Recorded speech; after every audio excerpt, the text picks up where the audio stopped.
Notre cerveau est paresseux, colérique, immature et distrait. Dans son état par défaut, il nous empêche constamment de communiquer efficacement. Oui, vous avez bien entendu, ce n'est pas moi qui le dis, ce sont les neurosciences. Et si je vous disais que presque toutes vos conversations sont sabotées par votre propre cerveau? Bonjour à toutes et à tous et bienvenue sur votre chaîne. Aujourd'hui, on va parler d'un sujet qui nous concerne absolument tous, la communication. Vous croyez savoir communiquer? Détrompez-vous. La plupart du temps, on parle juste chacun dans son coin sans vraiment se connecter à l'autre. Un mot mal choisi, un ton légèrement faux, et la connexion se brise avant même d'avoir existé. Le livre que je vous présente aujourd'hui s'appelle « La clé de la communication, découvrez la puissance de l'empathie », écrit par Andrew Newberg, un médecin spécialiste des neurosciences, et Mark Robert Waldman, un chercheur et conférencier primé. Ensemble, ils ont passé des années à étudier ce qui se passe réellement dans notre cerveau pendant une conversation, et leurs découvertes vont vous surprendre, vous étonner et probablement vous bousculer. Alors, installez-vous confortablement, prenez de quoi noter parce que ce que vous allez entendre va changer durablement votre façon d'écouter, de parler et de vous relier aux autres. C'est parti. Le postulat de base, votre cerveau est votre pire ennemi. La première chose que ce livre nous apprend, c'est que nous sous-estimons massivement l'impact de notre communication non verbale. Et quand je dis massivement, je pèse mes mots. Les auteurs expliquent que notre débit, notre ton, le volume de notre voix, le choix de nos mots, nos expressions faciales et même notre posture, tout cela influence directement l'humeur, les perceptions et les réactions de nos interlocuteurs. Mais voilà le problème, nous n'avons absolument pas conscience de tous ces paramètres quand nous parlons. On est là, on parle, on croit qu'on communique, alors qu'en réalité notre cerveau est en train de nous trahir. Lorsqu'on parle à quelqu'un, on a très rarement conscience de notre débit, de notre ton, du volume de notre voix, du choix de nos mots, de nos expressions faciales et de notre posture. Et ce n'est pas tout. Dans l'état par défaut, notre cerveau est littéralement mal programmé pour la communication. Les auteurs le décrivent comme paresseux, colérique, immature et distrait.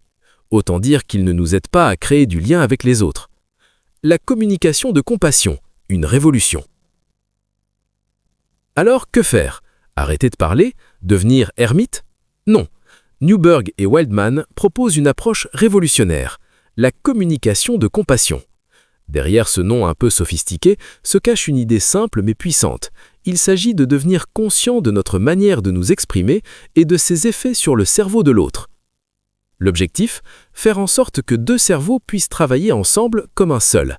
Et ce n'est pas de la magie ou du développement personnel flou, ce sont des mécanismes neuroscientifiques prouvés. Les auteurs ont utilisé des scanners cérébraux, des données collectées lors d'ateliers avec des étudiants en MBA et des observations cliniques de couples en thérapie. Le résultat est sans appel. Quand on adopte les bonnes stratégies, on peut littéralement reprogrammer l'interaction. Les découvertes choquent. Le pouvoir du sourire et du mot « oui ». Laissez-moi vous partager deux exemples qui m'ont personnellement marqué. Premier exemple, le sourire. On sait tous qu'un sourire fait du bien, mais ce que vous ne savez peut-être pas, c'est qu'un simple sourire provoque des réactions mesurables dans le cerveau des gens qui le voient. Ce n'est pas une impression, ce n'est pas de la psychologie de comptoir, c'est de la neurologie pure. Deuxième exemple, le mot « oui ». La simple formulation du mot « oui », rien que le fait de le dire, déclenche des réactions hormonales chez votre interlocuteur. Vous avez bien entendu, le mot « oui » a un pouvoir neurochimique. À l'inverse, certains mots braquent, d'autres apaisent. L'empathie n'est pas juste une qualité morale ou un truc de gentil, c'est un outil concret et puissant qui agit directement sur la chimie du cerveau. Je vais maintenant vous lire plusieurs citations tirées ou inspirées du livre et je vous donnerai mon commentaire personnel sur chacune. La plupart des conversations échouent parce que nous ne sommes pas conscients de notre manière de nous exprimer. Mon commentaire, c'est tellement vrai et en même temps tellement contre-intuitif. On pense que communiquer, c'est dire des choses, mais ce livre nous montre que le comment est au moins aussi important que le quoi. Quand quelqu'un vous dit « tout va bien » avec un ton glacial et les bras croisés, vous ne le croyez pas. Votre cerveau capte le non-verbal avant même d'entendre les mots. Le problème, c'est qu'on n'applique jamais cette conscience à nous-mêmes. On est aveugle à notre propre langage corporel. Un mot peut changer votre cerveau, littéralement. Mon commentaire, le titre original du livre en anglais est Words can change your brain. Les mots peuvent changer votre cerveau. Ce n'est pas une métaphore poétique, c'est une réalité scientifique. Les auteurs ont observé que certains mots activent des zones spécifiques du cerveau, tandis que d'autres les inhibent. Un mot comme amour ou paix ne produit pas du tout le même effet qu'un mot comme peur ou danger. Et la différence, c'est que vous pouvez choisir vos mots. Vous avez le pouvoir d'influencer le cerveau de votre interlocuteur à chaque phrase que vous prononcez.